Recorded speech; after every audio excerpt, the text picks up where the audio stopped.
Hello everyone, John Odom, Drumset and Percussion teacher here with Groove with Passion drum lessons, and today I'm going to attempt to film somewhat of an instructional video for a song by the Police, one of their big hit songs, Message in a Bottle.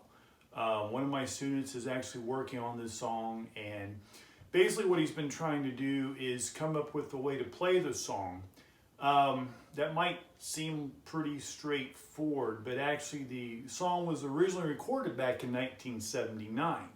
The Police broke up for a while, the three of them, and they actually had like a reunion concert, a reunion tour. Anyway, they redid the song live in 2008. So if you think about it, there's several years between 1979 and 2008. So they had a long time to really kind of craft the song and come up with some more ideas. So there is quite a bit of difference in Stewart Copeland, who was the drummer for the Police. Amazing drummer. If you haven't checked Stewart Copeland out, you need to. Just incredible behind the drum kit.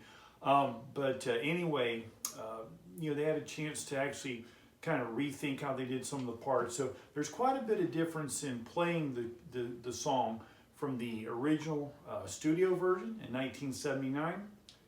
Jump ahead to the live version from 2008. So I'm going to kind of demonstrate some of the different parts of the song.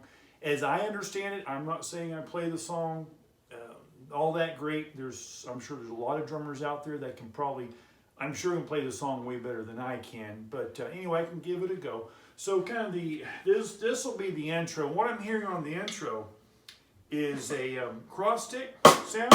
Okay, is what he's playing with eighth notes on the hi-hat. And then, it depends on where you want to put the kick drum. Again, I'm not going to try to play exactly like Stewart Copeland. Honestly, I cannot play like Stewart Copeland, okay? So I'm not even going to try to match it up, because he's just a phenomenal drummer. But anyway, basically something like this.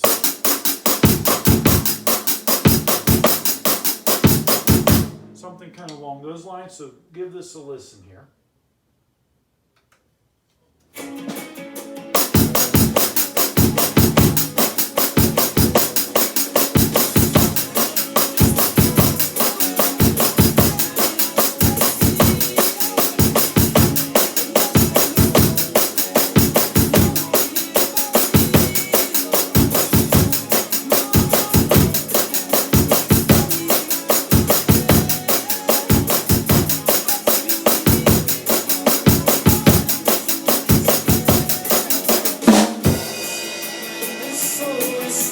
Right here, this is where the song starts going into the I believe it's the pre-chorus or the chorus.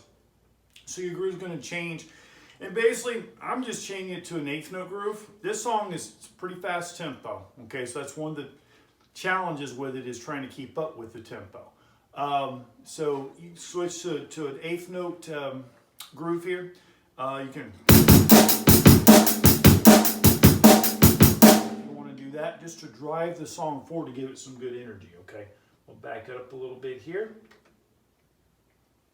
And again, this video, this is just a simple instructional video, but nothing real deep, just to kind of give anyone who watches it maybe some ideas for playing this song. And again, this is primarily for one of my students who's been working on this song for a while now. Okay.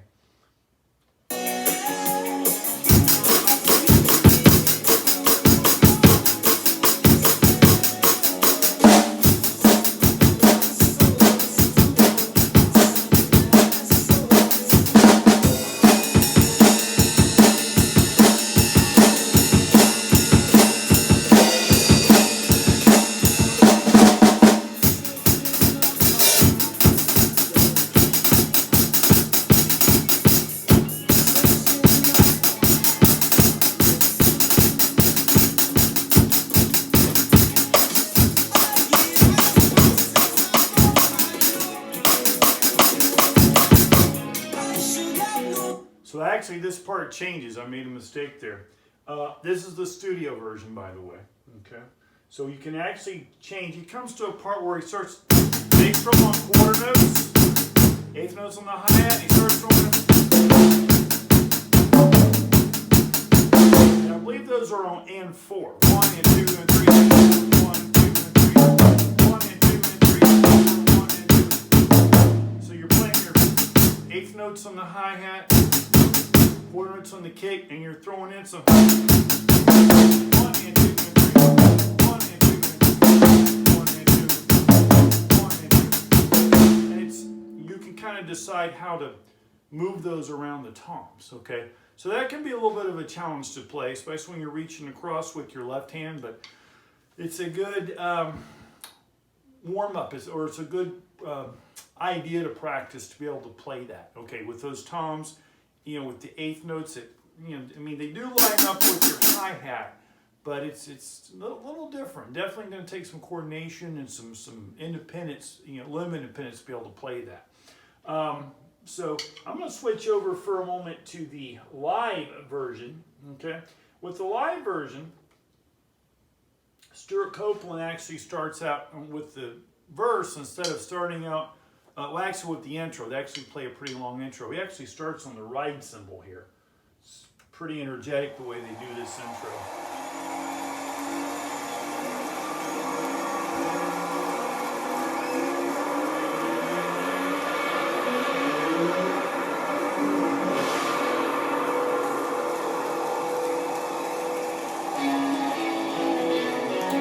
Really fast tempo. I believe the live version is actually a little faster than the studio version.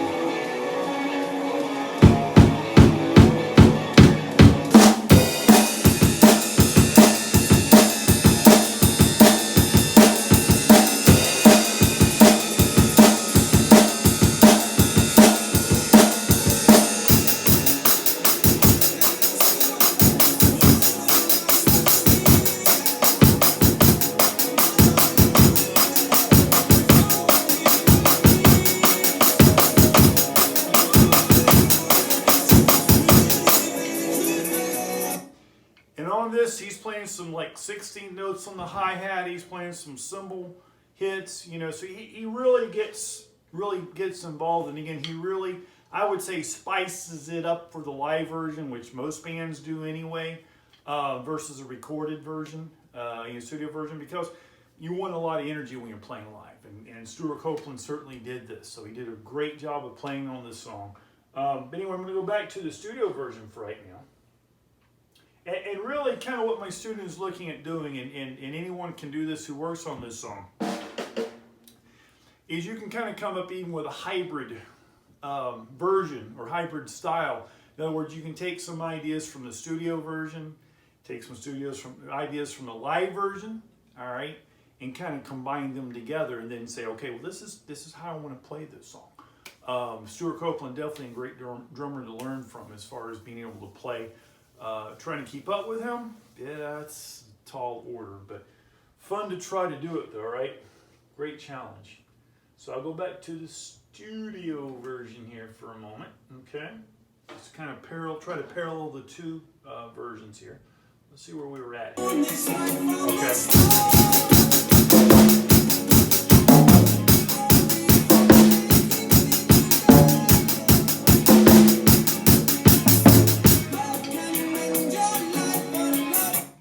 Not do this in the live version, by the way. I really like this myself. I mean, I love the way he played the live version. It's great. But I actually like the idea of being able to 2 and 3, or it might be 1, 2,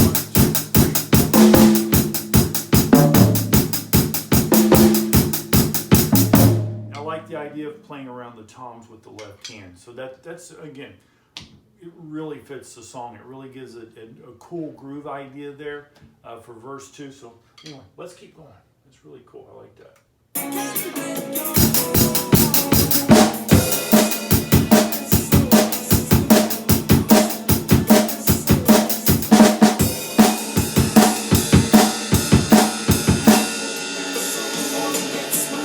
Now when you switch the ride cymbal there, you can either play quarter notes or play eighth notes. So again, live version, he's playing all eighth notes. But I believe in their studio version, I believe he actually was playing quarter notes. So again, really up to you, just personal preference. You want to play quarter notes, you want to play eighth notes, your choice.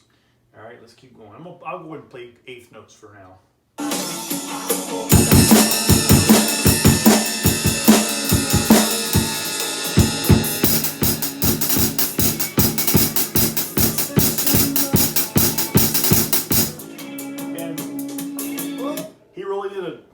wonderful job of playing on the hi-hat.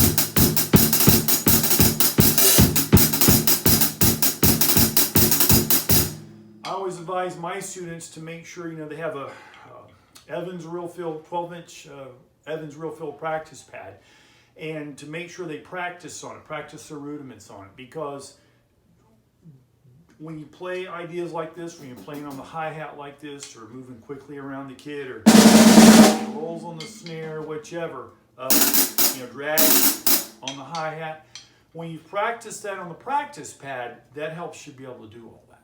Okay, so I use my practice pad on a regular basis. I know the top drummers do, especially when they're traveling. If they're even on a hopefully next year they'll be back on tours, and but that's a way to warm up before they have a gig or concert. So let's keep going with this here.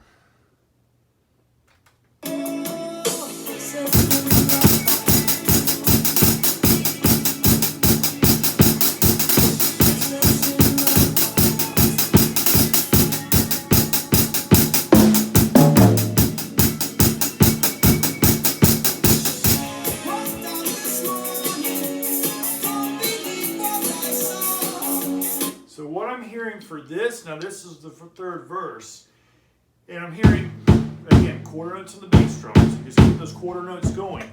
And it's something like, kind of like this.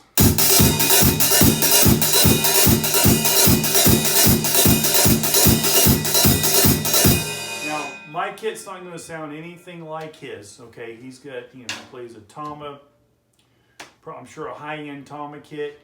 He does play Peisty cymbals. That's his. He's got an endorsement with them, so it's not going to sound the same, and that may not even be exactly what he's playing. But that's the ideas right there.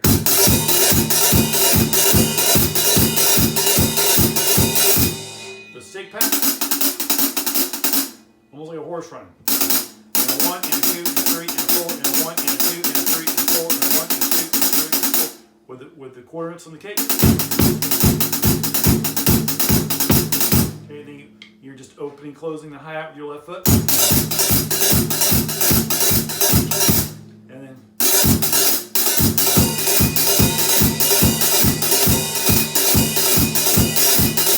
And it may not be a crash cymbal. He may be reaching over for the ride. That's a long way to go all the way across the kit. I mean, you want to do that, that's fine. For me, I'm just going to use the crash for that. But that's the general idea of how verse 3 goes. So let's keep going. Let me back up a little bit here, and we'll keep going verse 3.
So here you can either continue to, or you can switch back to the cross stick and play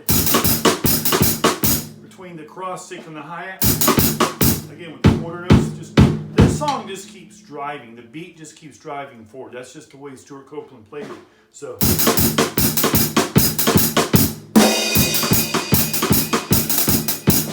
You can go back and forth. So kind of, again, personal preference, but it's really cool how he adds and incorporates the hi-hat with the cross stick and the snare drum. Again, just incredible drumming. So let's go ahead and finish this up here.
that is a very, very general, very broad idea of how to play a great song. One of the top hits by an amazing band when they were together, the Police. Again, Stewart Copeland, amazing drummer. Check him out. So again, this is just a very general instructional video. Again, disclaimer, there's a lot of drummers that can play this song a whole lot better than I can. I'm not saying that I play it great, but I hope that everybody who watches this will get some benefit from it.